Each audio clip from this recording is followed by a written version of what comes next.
বিসমিল্লাহির রহমানির রহিম। আপনারা জানেন এই সাতগাঁও বাজারে প্রায় 300 দোকানদার এখানে তারা জীবিকা অর্জন করত।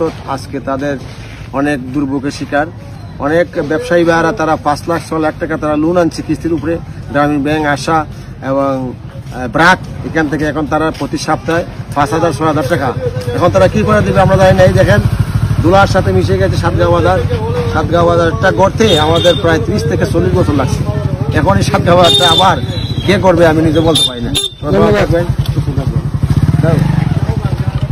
লিজ করে কি হবে?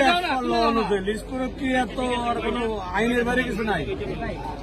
ভাঙা হয়েছে আপনার প্রায় 300-এর মতো দোকানপাট এবং কয়েকটা বাড়ি ভাঙা হয়েছে এবং আপনার প্রায় 5 একরের মতো জমি উদ্ধার হয়েছে আমার। আর বাদ বাকি যেটুকু থাকলো অনেকই তো আছে এখনো, যেহেতু সম্ভব না এই জন্য এখন ক্লোজ করে দিলাম। আবার একটা ডেট দিয়ে বাকিগুলো ভাঙবো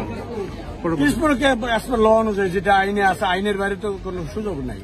আইনে যেটা আছে আইন অনুযায়ী যদি তারা নিতে পারে হবে, না হলে হবে না। বাকি উচ্ছেদ যে কবে নাগাদ হতে পারে? মিনিমাম তো 1-1.5 মাস। আমার তো অনেক উচ্ছেদ দেওয়া আছে আরো, বুঝতে পারছেন। আমার ঢাকায় উচ্ছেদ দেওয়া টাইম দেওয়া আছে, নারায়ণগঞ্জে টাইম দেওয়া আছে।